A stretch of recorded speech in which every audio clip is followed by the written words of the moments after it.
ప్రతి ఉదయం దేవుని వాగ్దానం అనే కార్యక్రమానికి ప్రేమతో మిమ్మల్ని ఆహ్వానిస్తున్నాను. ఈ ఉదయకాల సమయంలో దేవుడు మన కొరకు ఏర్పాటు చేసినటువంటి వాక్యభాగము లూకా సువార్త 6వ అధ్యాయము 27వ వచనాన్ని ధ్యానించుకున్నాం.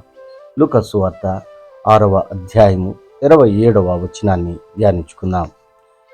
వినుచున్న మీతో నేను చెప్పున్నదేమనగా, మీ శత్రువులను ప్రేమించుడి, మిమ్మల్ని ద్వేషించు వారికి మేలు చేయడి. క్రీస్తునందు ప్రేమైన దేవుని బిడ్డలారా, ఈ యొక్క చదవబడినటువంటి వాక్య భాగంలో మనం గమనించినట్లయితే పరిశుద్ధాత్మ దేవుడు ఈ ఉదయకాల సమయంలో మనకిస్తున్నటువంటి వాగ్దానం, మీ శత్రువులను ప్రేమించుడి, మిమ్మల్ని ద్వేషించు వారికి మేలు చేయడి. ఈ యొక్క వాగ్దానాన్ని ఈ ఉదయకాల సమయంలో దేవుడు మనకును మన కుటుంబాలకును దేవుడు ఇస్తూ ఉంటున్నాడు. మరి యొక్క వాగ్దానం ఎవరికి ఇస్తుంటున్నాడు, ఎవరు మాట్లాడుతుంటున్నాడు అనేది మనం గమనించినట్లయితే, ప్రభువైన యేసుక్రీస్తు పరిచర్య ప్రారంభ కాలంలో 12 మంది శిష్యులను, అపోస్తలులను ఏర్పాటు చేసుకొని వారికి అనేక విషయాలను బోధిస్తూ ఈ యొక్క మాటలు యేసుక్రీస్తు తన శిష్యులతో చెప్తూ ఉంటున్నారు. క్రీస్తునందు ప్రేమైన దేవుని బిడ్డలారా, ఆయన పైభాగంలో మనం గమనించినట్లయితే, అంతటా ఆయన తన శిష్యుల తట్టు పారచూసి ఇట్లా, నేను బీదలైన వారు ధన్యులు, దేవుని రాజ్యం వారిది. అనేక విషయాలను యేసుక్రీస్తు తన శిష్యులకు బోధిస్తూ ఉంటున్నాడు. అటువంటి సందర్భంలోని ఈ యొక్క మాటలను మరి చెప్తూ, మీ శత్రువులను ప్రేమించుడి.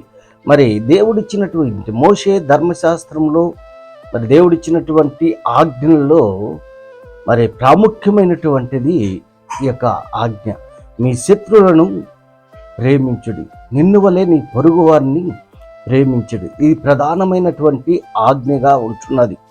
మన శత్రువుల కొరకు మనం ప్రేమించేటువంటి వారిగా మనం ఉంటున్నాము. ఎందుకనగా ఇది క్రైస్తవ జీవితంలో, క్రైస్తవ బిడ్డలలో ఇది చాలా ప్రాముఖ్యమైనటువంటి, దేవుడు నమ్మినటువంటి బిడ్డలుగా ఉన్నటువంటి వారికి ఇది చాలా ప్రాముఖ్యమైనటువంటిది. మన శత్రువులను మనం ప్రేమించేటువంటి వారిగా మనం ఉండాలి. అందుకే దేవుని యొక్క వాక్యంలో మనం గమనించినట్లయితే అనేక సత్యాలను మనం చూడగలం. మనల్ని ద్వేషించేటువంటి వారికి మేలు చేయాలి. మరి ఎవరైతే మనల్ని ద్వేషిస్తూ ఉంటున్నారో, ఎవరైతే మనల్ని తిరస్కరిస్తూ ఉంటున్నారో, ఎవరైతే మనల్ని బాధిస్తూ ఉంటున్నారో, ఎవరైతే మనల్ని నిర్లక్ష్యం చేస్తూ ఉంటున్నారో, అటువంటి వారికి మనము మేలు చేసేటువంటి వారిగా మనం ఉండాలి.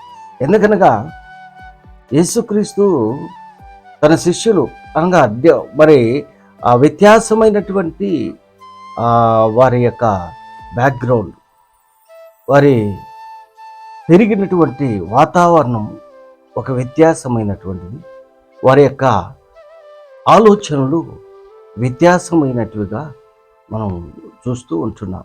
అటువంటి వారికి అర్థమగు రీతిలో ఈ యొక్క విషయాలను యేసుక్రీస్తు మరి బోధిస్తూ ఉంటున్నాడు. ఆయన ఇంకను అనేక విషయాలు, మిమ్మల్ని శపించు వారిని దీవించుడి, మిమ్మల్ని బాధించు వారి కొరకు ప్రార్థన చేయడి. ఎంత ఇది చాలా కష్టమైనటువంటి పనిగా మనము ఎంచుకోవచ్చు. ఎందుకనగా ఎవరైనా మనల్ని ద్వేషిస్తే వారి కొరకు మనం ప్రార్థించేటువంటి వారిగా మనం ఉంటున్నాము.